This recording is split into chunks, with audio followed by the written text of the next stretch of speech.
Saludos, apreciados estudiantes de sexto de secundaria. Espero se encuentren muy bien. Yo soy Sonia García, su profesora de física.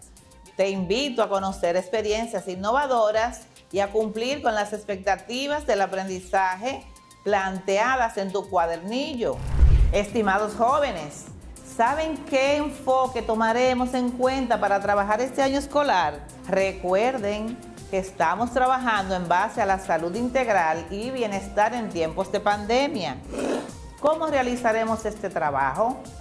En esta fase trabajaremos con la estrategia de aprendizaje basado en proyectos, o ABP, que es una modalidad donde el estudiante realiza un proyecto de trabajo colaborativo basado en resolución de problemas o preguntas, mediante un proceso de investigación con el objetivo de obtener un producto final. Dicho proyecto consta de las siguientes partes: pregunta generadora o problema, objetivos, contenidos, competencias fundamentales, metodología, evaluación, tiempo de trabajo y producto final, que en este caso particular será producir un ensayo argumentativo científico sobre cómo mantener nuestra salud integral y bienestar en tiempos de pandemia. ¿Con quién realizarás el proyecto? ¿Cuál es su duración? Este proyecto se realizará con ayuda del docente guía y o tutor, integrando las 4 asignaturas básicas con una duración de 6 semanas. Recuerda que debes guiarte por las pautas trazadas en tu cuadernillo de trabajo. ¡Adelante! ¡Juntos podemos lograrlo!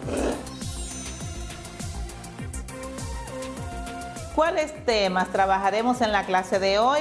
Trabajaremos la física, su objeto de estudio e importancia, los modelos, principios, leyes y teorías científicas.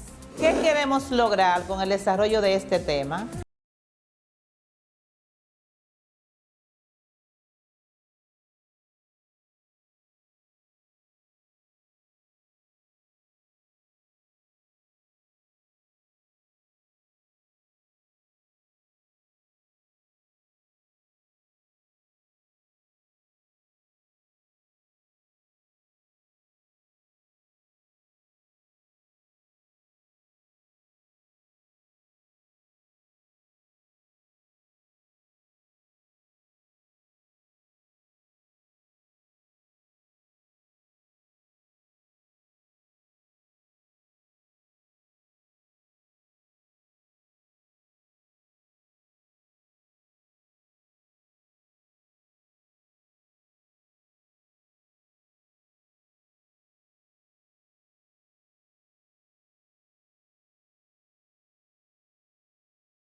Recuerda que puedes consultar libros de textos, enciclopedias, revistas científicas, material de internet, entre otros.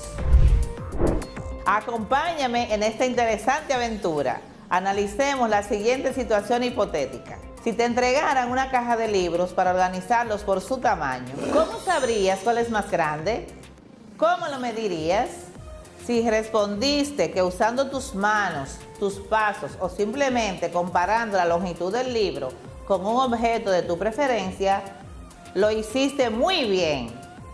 ¿Con qué lo medirías? Si respondiste que usando una regla, una cinta métrica o cualquier instrumento de medida que esté a tu alcance, muy bien. ¿Recuerdas cuál es la ciencia que estudia las mediciones?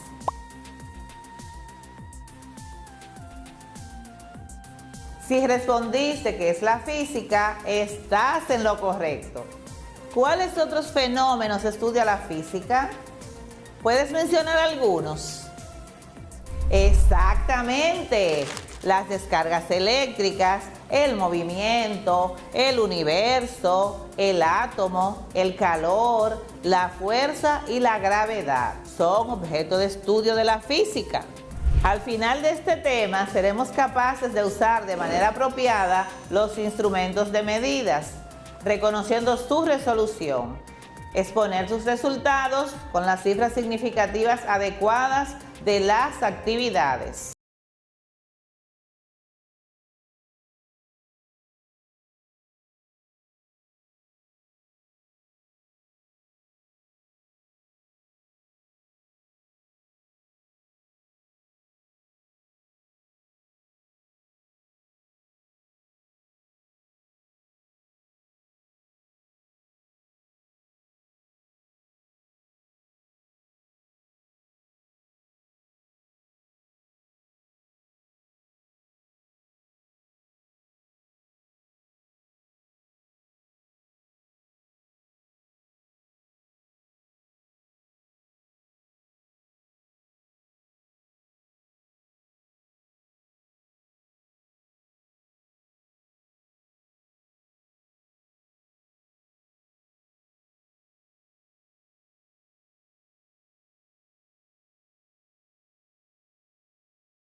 Por ejemplo, las leyes del movimiento de Newton, muy conocidas, guardan muy estrecha relación con actividades diarias como jugar pelota, caminar, nadar. La teoría de la relatividad de Einstein explica la relatividad del tiempo en el espacio. El principio de Arquímedes sobre la flotabilidad, que permite que floten los barcos y los aviones. El modelo atómico, que representa la estructura del átomo. Continuamos con otros conceptos que necesitaremos para trabajar en el proyecto. Medida. Es el módulo o número como resultado de la acción de medir una magnitud a la cual agregamos una unidad. Por ejemplo, 2 metros, 3 horas, 10 kilómetros por hora. Magnitud física. Es una cantidad estandarizada de una determinada magnitud física definida y adoptada por convención o por ley. También se puede definir como todo aquello que se puede medir, se puede representar por un número y puede ser estudiado en las ciencias experimentales. ¿Recuerdas cómo se clasifican las magnitudes? Estas se clasifican en magnitudes fundamentales y derivadas. Las fundamentales son 7. Además de longitud, masa y tiempo, tenemos la intensidad de corriente eléctrica, temperatura, cantidad de materia e intensidad luminosa. Estas magnitudes mencionadas se organizan en sistemas de unidades, que son el segesimal, el inglés, técnico gravitacional y el internacional. Este último es el estándar usado a nivel general, cuyas unidades son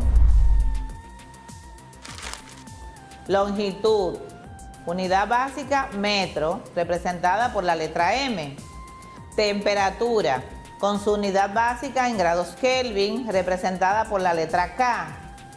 Masa, se mide en kilogramos, representada por el símbolo kg. Y tiempo, el cual se mide en segundos y se representa por la letra S. Puedes investigar más sobre los sistemas de unidades y sus equivalencias para realizar conversiones de unidades con ayuda de tu maestro.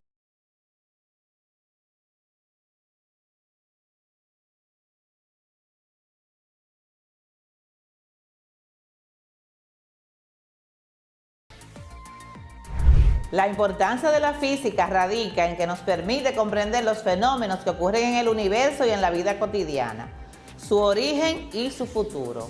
Por ejemplo, la luz, el internet, celular, radio, televisión, microondas, correr y remar. ¿Ustedes alguna vez se han preguntado en qué se basa la física? ¿Cuál es la importancia de ella? ¿Qué aporta la física al ser humano? ¿O por qué debo estudiar física? Bueno, primero veremos su concepto. La física es la ciencia natural que estudia cómo funciona el universo a través de sus 4 propiedades fundamentales: la energía, la materia, el espacio y el tiempo, y de cómo se afecta e interactúa unas a otras. Gracias a esto podemos estudiar la velocidad de un cuerpo, su energía, la potencia que ésta emplea e incluso hasta la trayectoria de su movimiento. Pero esto no es todo lo que se puede conocer. Como verán, el conocimiento es tan grande que tenemos un extenso campo de estudio. La física es una ciencia considerada tanto teórica, ya que se basa en leyes, como práctica, ya que se pueden verificar tus hipótesis y llegar a una conclusión. Y la debemos estudiar si queremos comprender más detalladamente el porqué de las cosas. Y ahora viene la gran pregunta: ¿para qué es importante la física? Bueno, la física es importante porque gracias a ella el ser humano entiende gran parte de lo que ocurre en el universo. Con ella podemos tener conocimientos más detallados y profundos. También conocemos cómo suceden los fenómenos que pasan en nuestro alrededor, como el rebote de una pelota, como cuando hacemos girar una rueda, o el por qué los objetos siempre caen al suelo.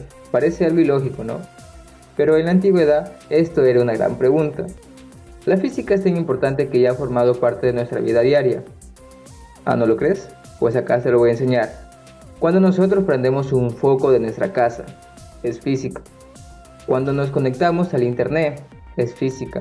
O hasta cuando estamos descansando, ¿qué creen? Todo lo que hacemos es física.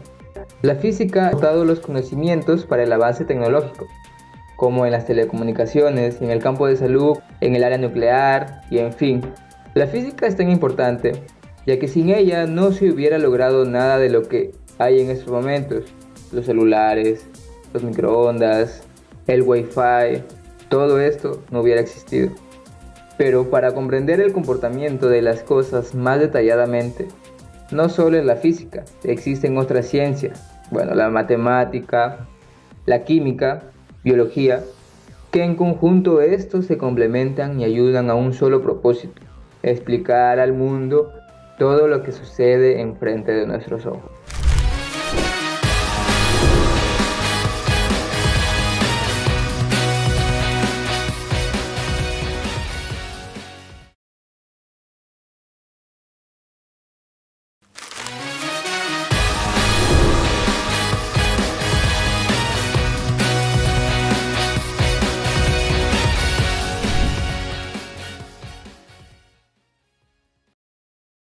¿Cuáles unidades de medidas conoces? Si tu respuesta es el metro, el kilómetro, el centímetro, milla, kilómetro por hora, minutos o segundos, estás en lo correcto.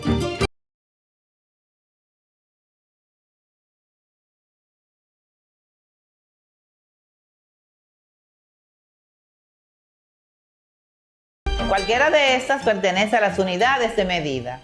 Al final de esta clase serás capaz de usar de manera apropiada los instrumentos de medidas, reconociendo su resolución, expone sus resultados con las cifras significativas adecuadas de las actividades.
Ejemplo 2.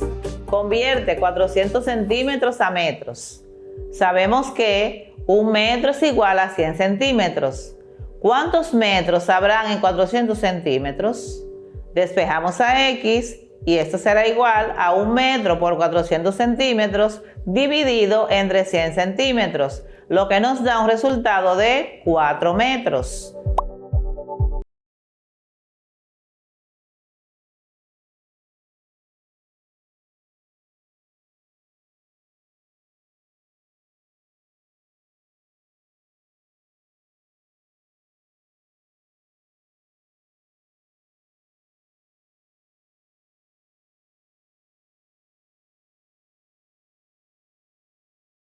Fácil, ¿verdad? Para las unidades de masa, la unidad estándar es el kilogramo, pero en este caso partiremos del gramo como unidad base. Los múltiplos del gramo son kilogramo, equivalente a 1000 gramos o 10 a la 3 gramos. Hectogramo, equivalente a 100 gramos o 10 a las 2 gramos. El decagramo, equivalente a 10 gramos.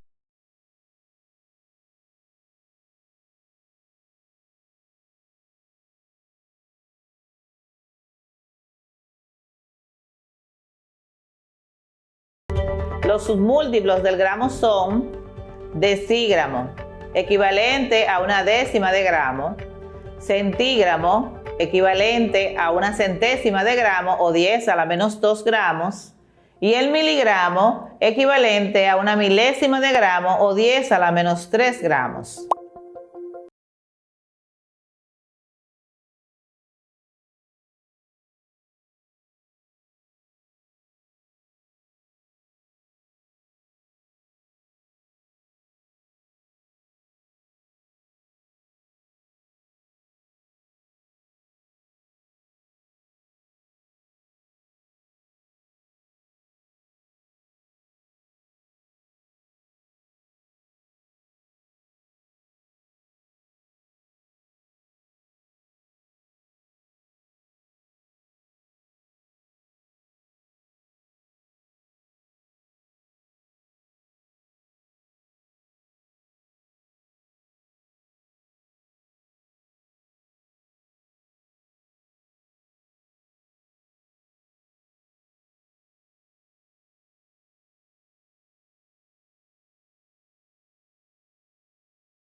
Se midió por el ángulo o el grado del sol en el cielo. El reloj de sol es una de las formas antiguas más comunes de medir el tiempo, lo que permite marcar el paso de las horas por el tono de sombra en el dial. Por supuesto, la desventaja de un reloj que dependía del sol era que durante la noche no había manera de saber la hora. El centenario reloj de sol de la ciudad colonial en Santo Domingo, que permanece inamovible frente al Museo de las Casas Reales desde el año 1753. Esta ingeniosa columna de piedra fue la mejor manera de que los oficiales de la época pudieran saber la hora en cualquier momento del día. El reloj funciona con el movimiento de la Tierra, de manera que, conforme ésta cambia de posición, la construcción proyecta una sombra con forma de triángulo isósceles que señala la hora exacta. Pronto surgieron otros inventos para llenar el vacío. Los relojes de velas con marcas para mostrar la hora, que se usaban para indicar la hora en China y se marcaban para decir la hora a medida que se derritieron. Los antiguos egipcios se jactaban de tener uno de los dispositivos más precisos del mundo antiguo para medir el tiempo. El reloj de agua o clepsidra, utilizado por los antiguos egipcios, quienes se jactaban de tener uno de los relojes más precisos del mundo antiguo. Este se podía usar para medir las horas, incluso por la noche, pero requería mantenimiento manual para rellenar y reponer el flujo de agua. Los primeros relojes mecánicos fueron inventados por los ingenieros chinos en el siglo XI. Convierte 5 minutos a segundos. 1 minuto es igual a 60 segundos. ¿Cuántos segundos habrán en 5 minutos? Si despejamos a X, multiplicamos los 5 minutos por 60 segundos, lo dividimos entre 1 minuto y eso nos da un resultado de 300 segundos.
Debes complementar este tema accesando al link de la página 31 de tu cuadernillo y revisar los ejemplos de la misma página con ayuda de tu maestro o tutor.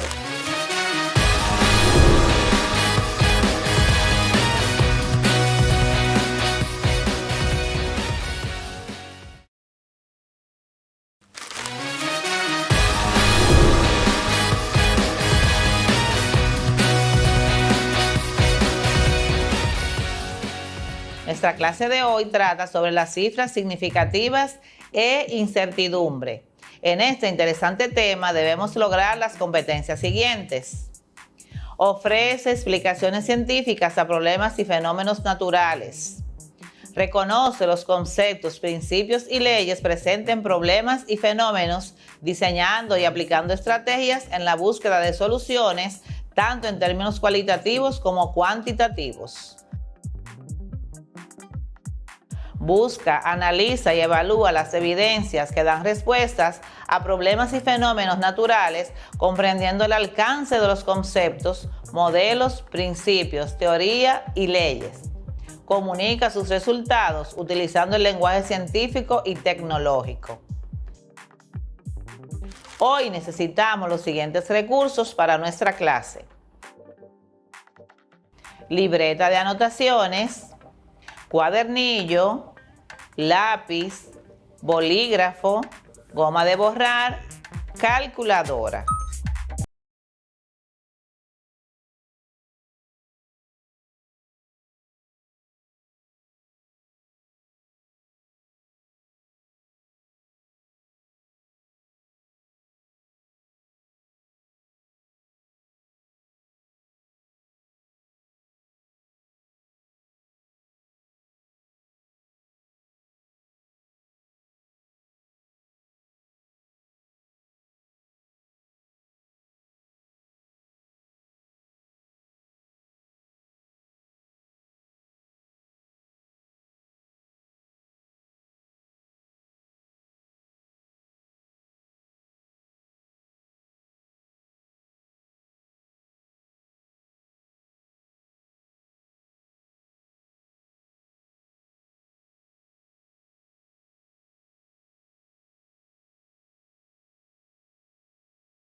Al final de esta clase serás capaz de exponer sus resultados con las cifras significativas adecuadas de las actividades.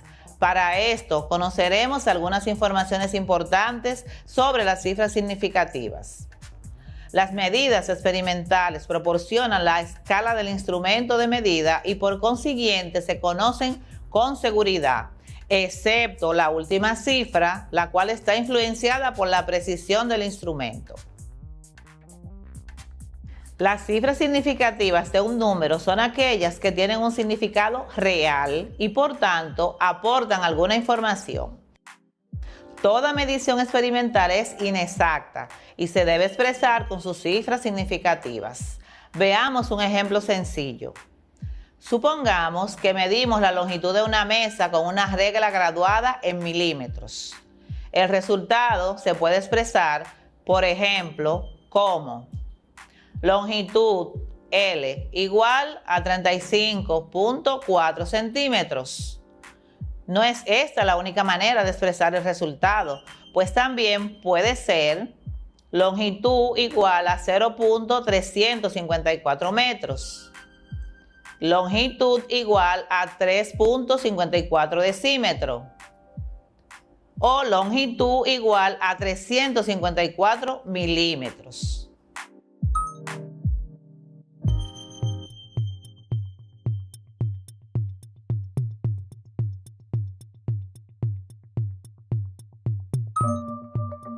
En cualquier unidad que se exprese el resultado, tiene tres cifras significativas que son los dígitos considerados como ciertos en la medida.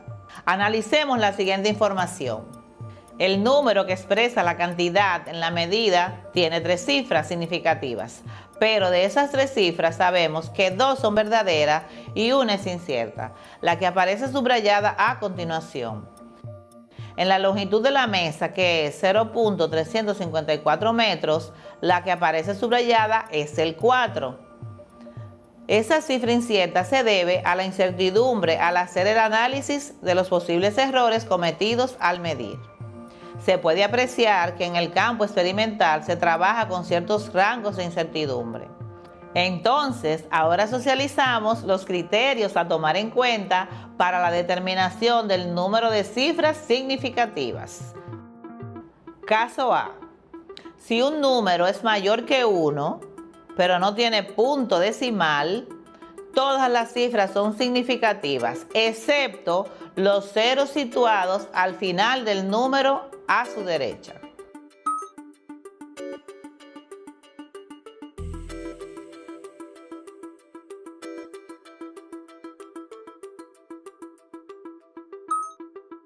Ejemplo, 1500. 1500 tiene dos cifras significativas, el 1 y el 5. Mientras que 4097 tiene cuatro cifras significativas.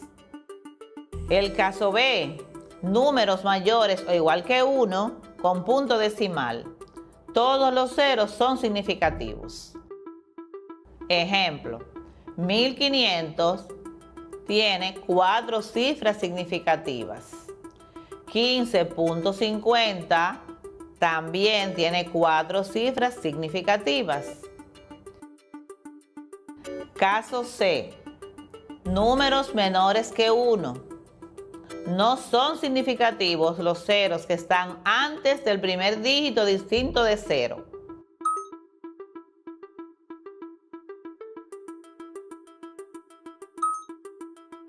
Ejemplo, 0.94 tiene dos cifras significativas que son el 9 y el 4.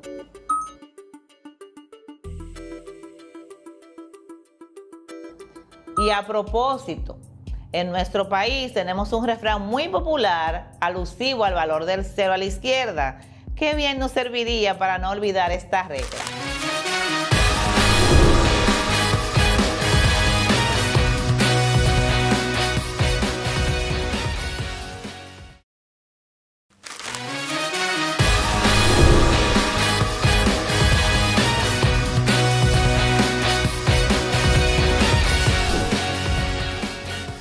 En la clase de hoy aprenderemos a clasificar y a definir las medidas y así determinar cuánta validez tendrían las mediciones de acuerdo con el resultado.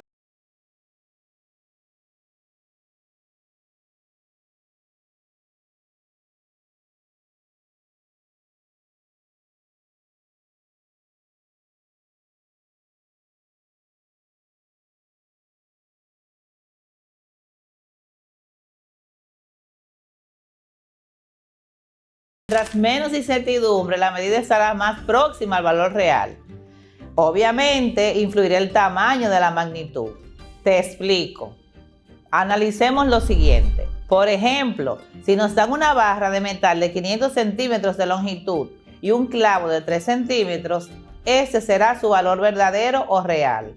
Si cuando medimos la barra de metal nos da un resultado de 499 centímetros y el clavo nos da un resultado de 2 centímetros, que será su valor experimental, ambos cuerpos tendrán una diferencia de 1 centímetro. Pero en el caso de la barra tendremos un error de 0.2%, mientras que en el clavo el error será de 33.33%. Lo que nos indica que en el caso de la barra realizamos una medición buena y en el caso del clavo muy mala medición, y está directamente relacionada con el tamaño de la magnitud. Al final de esta clase serás capaz de mostrar capacidad para hacer estimaciones numéricas en problemas y en situaciones que se presentan. Ahora analizaremos informaciones importantes sobre las mediciones y sus tipos.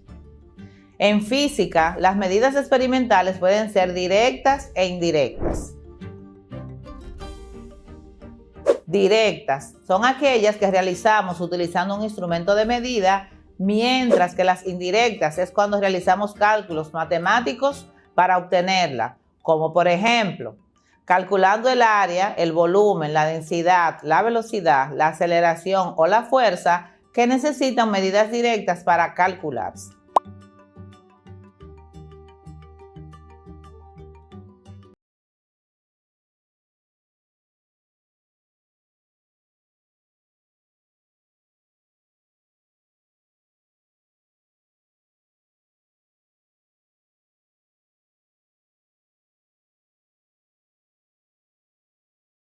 Por ejemplo, si medimos el largo y ancho de la mesa con la regla, sería una medida directa. Pero si con esas mediciones realizadas calculáramos el área de la mesa, sería una medida indirecta, pues usaríamos una fórmula y una operación matemática que sería área igual a base por altura. Atentos, vamos a medir mi escritorio usando una cinta métrica. Si el valor del ancho o base de la mesa es 120 centímetros y el valor del largo o altura es 60 centímetros, podemos decir que estas serían medidas directas y podemos calcular el área de la mesa, que sería la medida indirecta, de la siguiente forma. Área igual a base por altura. Área igual a 120 centímetros por 60 centímetros. Área igual a 7.200 centímetros al cuadrado. Practiquemos lo aprendido. Utilizando una regla, mide el ancho y largo de tu cuaderno y anota los valores que has encontrado. ¿Puedes identificar qué tipo de medida es? ¿Directa o indirecta?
¿Pudiste identificar la medida indirecta? Genial, vas muy bien. A continuación, analizaremos el siguiente video sobre las medidas y sus tipos. Primero que nada, es necesario conocer la definición de cada una de ellas. Las medidas directas son aquellas en donde el parámetro buscado es idéntico al parámetro que se mide. Es decir, se emplea un instrumento para poder encontrarlas y este indica el valor de la magnitud medida. Algunos instrumentos que podemos utilizar para esta medición son las reglas, metros, cintas métricas, multímetros, flexómetros, transportadores, escuadras, balanzas y termómetros.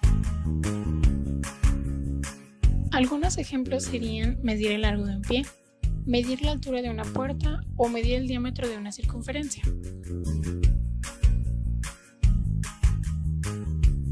En las medidas indirectas, el parámetro buscado no está indicado por un instrumento, sino que es función de otras magnitudes que se miden directamente. Es decir, es necesario utilizar los procesos matemáticos para encontrar el valor de la medida. Los instrumentos que utilizamos para la medición indirecta son todas aquellas fórmulas que nos permitan obtener el valor que estamos buscando, como las de perímetro, área o volumen. Algunos ejemplos pueden ser calcular el área de una superficie, velocidad de un objeto o volumen de un cuerpo.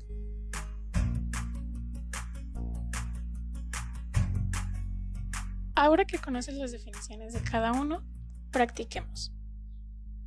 A continuación aparecerán 4 problemas sobre medidas directas e indirectas. Realiza los siguientes ejercicios para reforzar lo aprendido. Ejercicios. 1.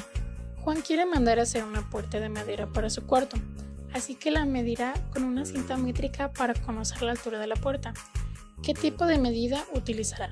¿Directa o indirecta? 2. Traza en una hoja de papel un barquito y encuentra una medida directa y una indirecta. 3. María tiene una alberca en su casa y desea llenarla para una fiesta.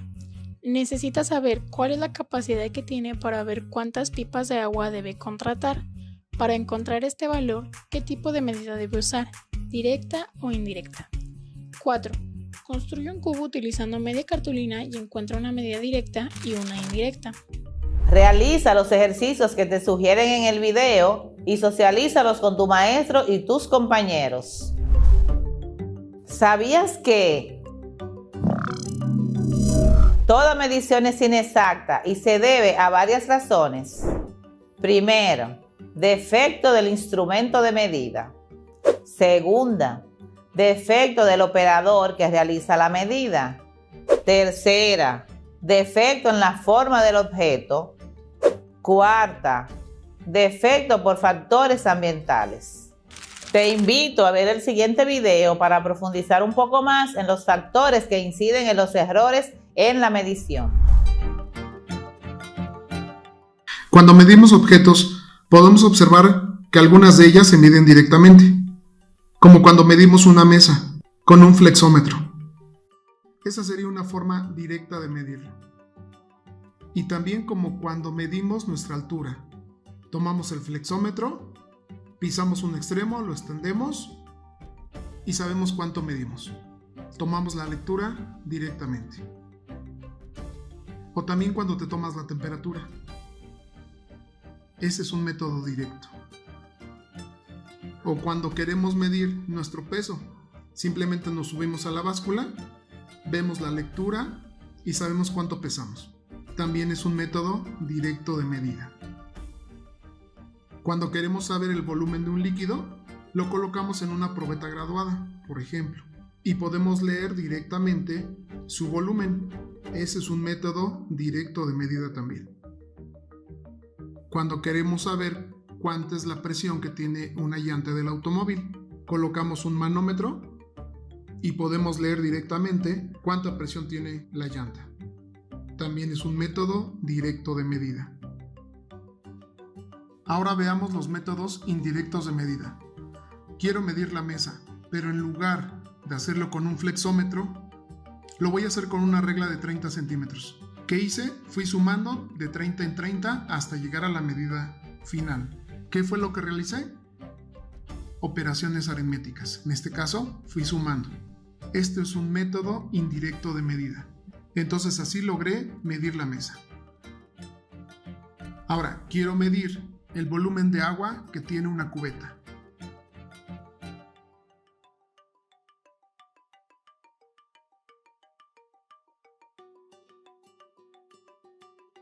Ese también es un método indirecto de medida.